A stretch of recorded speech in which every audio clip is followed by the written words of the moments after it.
ప్రభుత్వం వచ్చింది సరే. రూ. 1000 పెన్షన్ పెంచారు.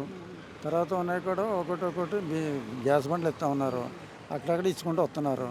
అలాగే ఇసుక కూడా కొన్ని దిక్కుల్ని ఇస్తున్నారు. మొత్తం ఇంకా ఇవ్వలేదు. మొత్తం అంతా ఒకేసారి ఇచ్చేయాలంటే సాధ్యం కాదేమో. మొత్తం మీద అవుతాయి ఒకటి సంవత్సరం పూర్తయిన తర్వాత అక్కడి నుంచి మనం గట్టిగా పోరాడాలి.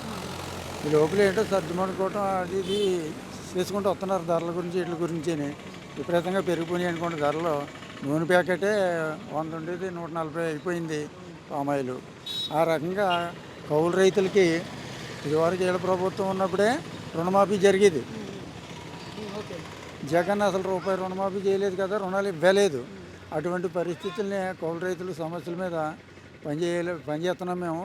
వాళ్ళకి వెంటనే గుర్తింపు కార్డులు ఇవ్వాలి, స్కేల్ ఆఫ్ ఫైనాన్స్ మీద రుణాలు ఇవ్వాలి. ఆ, ప్రభుత్వం నుంచి వచ్చి అన్నీ కూడా భూ యజమాని నుంచి వచ్చి కూడా భూ యజమాని కాకుండా నష్టపరిహారాలు అన్నీ కూడా మన కౌలుదారులకే సాగుదారులకే రావాలి. అలాగే ఉపాధి కూలీల పరిస్థితులు కూడా ఆ బిల్లులు ఇవ్వకుండా వెళ్ళిపోయాడు ఆయన, అవి ప్రైవేట్ వాళ్ళకి ఇచ్చేసాడు. అలాగే ఎస్సీ కార్పొరేషన్ నిధులు కూడా 1000 కోట్లు అవి కూడా ప్రైవేట్ వీటికి ఖర్చు పెట్టేశాడు. ఆ ఎస్సీ కార్పొరేషన్ నిధులు ఇవ్వలేదు జగన్.